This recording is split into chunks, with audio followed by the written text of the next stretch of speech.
নারীদের পর্দা করতে হবে বেশি করে, আর এই দায়িত্ব নিতে হবে পুরুষদেরকে। আপনি স্বামী হয়ে স্ত্রী বন্ধু এলোমেলো ঘোরাফেরা করছে, চলাফেরা করছে, আপনি কিন্তু তার আপনার স্ত্রীর দিকে নজর দিচ্ছেন না, তাহলে এটার জন্য দায়ী হবেন আপনি। বাঁচার উপায় নাই। আপনি ফরেজগার স্বামী, কিন্তু বউ এলোমেলো চলছে, আপনার আমলের কোনো মূল্য নেই আল্লাহর কাছে। আল্লাহর হাবিব বলেছেন নারীরা হলো গোপনীয় জীব, তারা গোপনে থাকবে, তাদের সর্বোচ্চ সম্মান থাকবে। যখন তারা ঘর থেকে বের হয়ে প্রকাশিত হবে, তখন শয়তান তাদেরকে দেখলে উকি ঝুঁকি দেয়। জোরে জোরে নাউজুবিল্লাহ। আপনারা তো জানেন না, নারীকে শয়তান মনে করে রশি।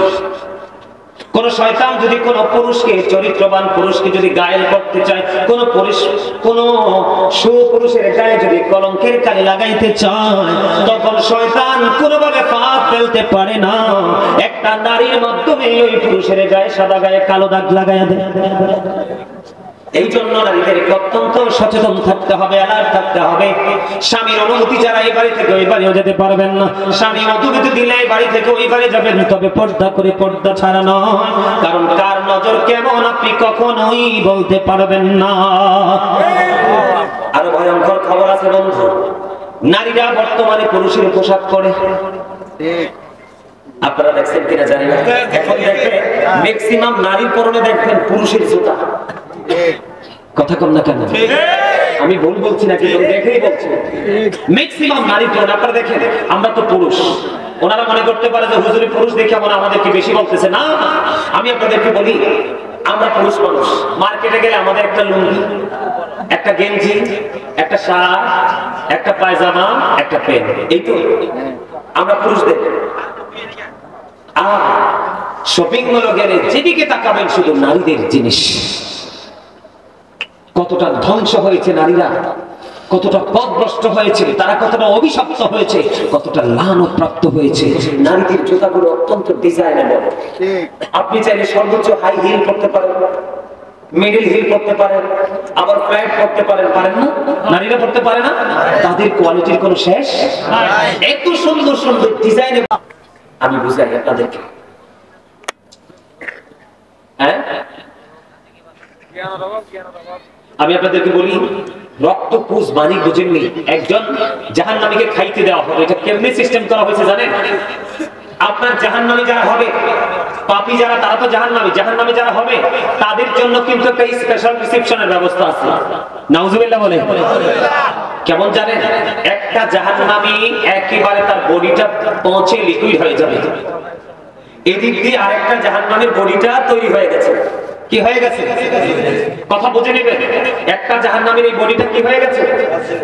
পৌঁছে গেছে, গলে গেছে, লিকুইড। বুঝো না তোমরা? যেমন লিকুইড বলতে আপনারা জুস, জুস, তরল, তরল বেড়ে গেছে। মাশাআল্লাহ, চমৎকার কথা বলেছেন। তরল, একবারই নরম। ঠিক এইরকম হয়ে যাবে। আরেকটা জাহান্নামীও এতক্ষণ লিকুইড ছিল, তার এই লিকুইড বডিটাকে, যেই বডিটা তৈরি হয়েছে তাকে খাবারটা দেওয়া হয়েছে। বন্ধু, যেই নারীটা সিম্পল একটা পুরুষের জুতা পরেছে, এবং যেই পুরুষ নারীদের সিম্পল একটা জিনিস ব্যবহার করেছে, ম্যাক্সিমাম পুরুষদেরকে, ম্যাক্সিমাম ইয়াং ছেলেদেরকে দেখা যায় এই সাইডটাকে ডিজিটাল রেল লাইন করেছো, মাথার চুলগুলোকে উঁচু করেছো, এগুলো সামনে চলে আসে। এই জন্য নারীদের ব্যান্ড দিয়ে এটারে থামাইছো। রাস্তায় দেখি তো, কই অহন কইতাম না, সময় মতো কমু। কি করবো? সময় মতো কমু। আজকে সময় পাইছি রে। তোমরা যারা এই নারীদের জিনিসটা ইউজ করেছো, তোমরা অভিশপ্ত। নবীজি বলে গেছেন আজ থেকে 1450 বছর আগে। নাউজুবিল্লাহ বলেন না?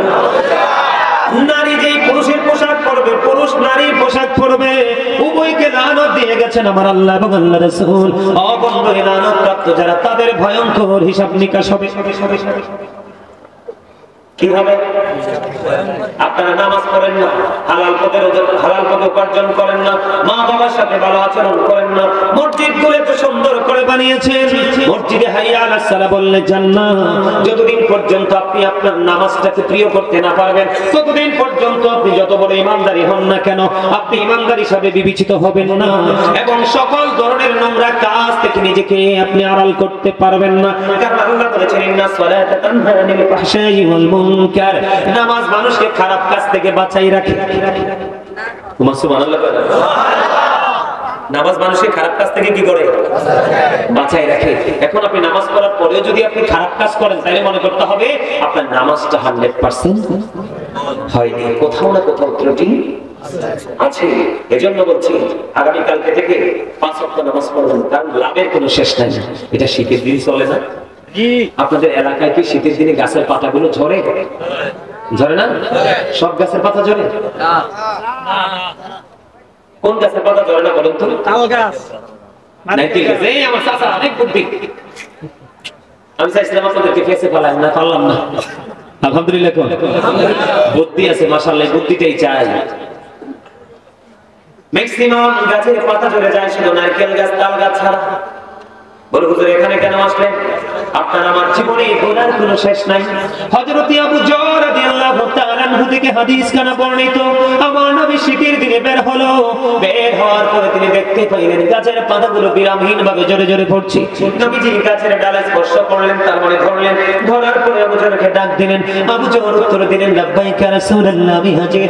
নবীজি বললেন, আবু যর, তুমি চাইয়ে দেখো শীতের কারণে গাছের পাতাগুলো কেমনে শুষ্ক হয়ে জোরে জোরে পড়ছে। ঠিক তেমনি ভাবে আল্লাহর কোন বান্দা, আমার উম্মত, নামাজের মাধ্যমে প্রাণ উজাড় করে যখন আল্লাহর কুদরতি কদমে সিজদা দিয়ে তার কপালটা আল্লাহর কুদরতি কদমে ঠেকিয়ে দিবে, ওই শীতের দিনের গাছের পাতার মতো তার সমস্ত জীবনের গুনাহগুলি ঝরে যাবে। আপনারা ভয় থাকার কথা বলেন, আল্লাহ কয় নামাজ পড়লে তুমি সব খারাপ কাজ থেকে আমি বাঁচাই রাখবো। আর হাদিস শরীফের মধ্যে আসছে, শীতের দিনের গাছের পাতা যেমনি স্প্রেতে ঝরে পড়ে যায়, ঠিক তোমার নামাজ পড়লে তোমার জীবনের গুনাহ এমনি ঝরে পড়ে যাবে। জোরে বলুন আলহামদুলিল্লাহ। তাহলে নামাজ কি ছাড়বে? ধরবেন। এখন তো কত জাতের নামাজি, অত্যন্ত কমার্শিয়াল নামাজি, আসরের সুন্নাত তো পড়েই না, এশারের সুন্নাত তো পড়েই না, নফলের তো ধারে কাছে নেই। এই নামাজে দিয়ে কোনো লাভ নাই। তাকে নিয়ে পড়তে হবে, প্রেম নিয়ে পড়তে হবে, তাহলে সফলতা সম্ভব। আর জোরে বলেন, তাহলে কি সফলতা? আমার দিকে তাকান, নামাজ পড়তে হবে। নামাজ পড়লে পুরুষও পর্দা করতে পারবে, নারীও পর্দা করতে পারবে। আর আপনারা মহিলারা পর্দা করে যাবে, আপনারা আবার 3 রাস্তার মোড়ে দাঁড়াইয়ে এমনি চাইয়া থাকেন না। আল্লাহ রাসূল বলছে, তোমরা তোমাদের চক্ষুগুলোকে নিয়ন্ত্রণ করে রাখো, নিচু করে রাখো। কি করে রাখো? আপনার চোখ দুটো দিছে অকাজে ব্যবহারের জন্য না, চোখের দিকে হাইয়া চাইলেন না। হাঁটতে লাগলে মাথা নিচু করে হাঁটবেন। কথা কি বুঝতে পারছেন? আপনি যখন নামাজ পড়বেন, নামাজ পড়ার কারণে আপনার মধ্যে সব ধরনের পবিত্রতা চলে আসবে, অপবিত্রতা দূর হয়ে যাবে। আলহামদুলিল্লাহ বলেন না? আলহামদুলিল্লাহ। হযরত ওমর রাদিয়াল্লাহু তাআলা এর জামানায় একটা যুবক এমন বেশি আল্লাহর প্রেমিক ছিলেন, তিনি প্রতিদিন যে নামাজ পড়তে যাইতেন মসজিদ, এই মসজিদটা একটা বাড়ির উপর দিয়ে যেতে হতো। এটা হযরত ওমর রাদিয়াল্লাহু তাআলা এর জীবনী থেকে ওনার জামানার ঘটনা একটা বলছে, আপনাদেরকে বোঝানোর জন্য। বিশেষ করে এখানে যুবক বেশি, তো তাদেরকে বোঝানোর জন্য, তোমাদেরকে বোঝানোর জন্য।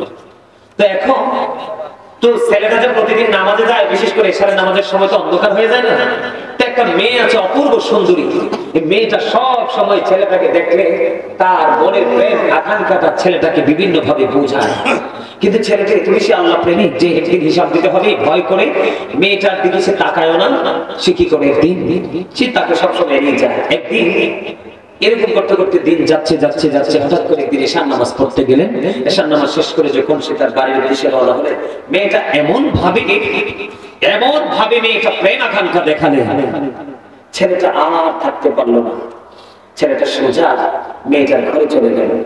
যাওয়ার পরে দেখলেন মেয়েটা এমন একটা পরিবেশ তৈরি করে ফেলেছে যেন স্বামী স্ত্রীর ভাষণ হবে। নাউজুবিল্লাহ বলেন। মানে মেয়েটা ছেলেটাকে এত বেশি ভালোবেসে ফেলেছে, এটা কোনোভাবেই সে মানে এটাকে তার কাছাকাছি এসে তাকে আপন করে বোঝানোর মতো সক্ষমতা হয় না। বিভিন্ন কৌশল তাকে শয়তান ধোঁকা দিয়েছে, সে ঘরে চলে গেল। যাওয়ার পরে বন্ধু যখন এই পরিবেশটা এত ভয়ঙ্কর হয়ে গেছে, হঠাৎ করে ছেলেটা আরম্ভ করে ওই যে কিয়ামতের দিনের কথা বন্ধু মনে হয়ে গেল। ওই যে সূর্যটা মাত্র সোয়া হাত উপরে থাকবে, সূর্যের কিরণে মাথার মগজটা টকবক টকবক করে উতরাবে, কান পর্যন্ত ঘাম এসে যাবে, চারপাশ বন্ধু দুর্গন্ধময় হয়ে যাবে, সহ্য হবে না। ছেলেটার ওই দিনের কথা মনে হলো, চিন্তা করতে করতে মেয়েটার ঘরের মধ্যে বন্ধু ছেলেটা বেহুশ হয়ে গেল। আল্লাহু আকবার বলেন না। ছেলেটা বেহুশ হয়ে গেল। বন্ধু সে তার সেন্সটা হারিয়ে ফেলেছে। তখন অনেক দেরি হয়ে গেল, ছেলেটা বাড়ি ফিরে যায় না। মা বাবা পাগল হয়ে গেল, তখন স্বজন তাকে খুঁজতে শুরু করলো। মেয়েটাও লজ্জায় পড়ে গেছে, কেমন করে বলবে তার ঘরে। খুঁজতে খুঁজতে খুঁজতে খুঁজতে মেয়েটার ঘরে গিয়ে ছেলেটাকে অচেতন অবস্থায় পাইল। এখান থেকে উঠিয়ে ছেলেটাকে বন্ধ বাড়ি নিয়ে গেল। নিয়ে যাওয়ার পরে আল্লাহর কুদরতে ছেলেটা জ্ঞান ফিরে আসলো। ফিরে আসার পরে ছেলেটাকে প্রশ্ন করলো, বাবা গো বলো না তুমি কেমন করে ঘরে গিয়েছিলে, আবার কেনই বা তুমি বেহুশ হয়ে গেছো? এবার ছেলেটা রেখে রেখে বলল, উপস্থিতি সবার সামনে বলল, আমি যখন এই প্রতিদিন নামাজ পড়তে যেতাম, মেয়েটা সব সময় আমাকে প্রেম আকাঙ্ক্ষা দেখাতো। আমি আজকে নামাজ পড়ে আসার সময় কেমন করে যে মেয়েটার ঘরে চলে গেলাম, এটা আমি উপলব্ধি করতে পারিনি। কিন্তু যাওয়ার পরে যে পরিবেশটা নোংরা সেটা আমি বুঝতে পেরেছি। এখান থেকে কেমন করে যাব, আমার পরকালের চিন্তা আমার হৃদয়ে চলে আসলো। সেই দিনের বন্ধু তো কেউ নাই রে, কে আমাকে সুপারিশ করবে? ভয় আমার হৃদয় রাজ্য তোলপাড় শুরু করে দিল। চিন্তা করতে করতে আমি বেহুশ হয়ে গেলাম। পুরো বিস্তারিত ঘটনাটা খুলে বলতে দেরি, মা বাবা স্বজনের সামনে ছেলেটা চিরদিনের জন্য নিদ্রায় শায়িত হয়ে গেল। তার মানে ছেলেটা মৃত্যুবরণ করলো। ইন্না লিল্লাহি ওয়া ইন্না ইলাইহি রাজিউন। বন্ধু ছেলেটা যখন মারা গেল, বুঝলি মা বাবার কেমন অবস্থা হবে। তাৎক্ষণিকভাবে বন্ধু তাকে জানাজা করে কবরে দাফন করা হলো। সকাল যখন হলো, সকাল হতে না হতে ওমর রাদিয়াল্লাহু তাআলা আনহুকে খবর দেওয়া হলো। তিনি খবর দেওয়ার পরে জলদি ছুটে আসলেন। আসার পরে বিস্তারিত ঘটনা শুনলেন। এবার তিনি বললেন, জলদি চলো ওই ছেলেটার কবরের পার চলো, জলদি করে সবাইকে নিয়ে কবরের পারে চলে গেল। কবরের পারে চলে যাওয়ার পরে হযরত ওমর ওই ছেলেটার জন্য দোয়া করে দিলেন, এবং তিনি ওই কবরের পারে দাঁড়িয়ে দাঁড়িয়ে সবাইকে বলতেছেন, যে পাপ করতে গিয়ে অপরাধ করতে গিয়ে কালকে আমাদের হিসাব দিতে হবে, চিন্তা করে সে পাপ থেকে দূরে আসতে পারে, ওই ব্যক্তির জন্য আল্লাহ রাব্বুল আলামিন তার কবরে যাইতে দেরি তার জন্য 2টা জান্নাত বরাদ্দ করে দেয়। 2টা জান্নাতের সুখ তার কবরের মধ্যে বরাদ্দ করে দেয়। হযরত ওমর এই কথা বলতে দেরি রে, সঙ্গে সঙ্গে ওই যুবকের কবর থেকে আওয়াজ আসলো, হ্যাঁ হযরত ওমর আপনি যা বলেছেন সব সত্য গো, আমাকে কবরে রাখতে দেরি গো, আমার কবরের মধ্যে 2টা জান্নাতের সুখ আমি পেয়ে গেছি। নামাজ মানুষকে এইরকম চরিত্রবান বানায়। তোমাদেরকে বোঝানোর জন্য আমি কথাগুলো বলছি, একটু বুঝে নিতে হবে। সর্বশেষ আলোচনা করবো না, অনেক সময় হয়ে গেছে। ভাবছিলাম মাত্র 30 মিনিট আলোচনা করবো। কত মিনিট? মাত্র 30 মিনিট, এখন 2 ঘন্টা একটু পরে।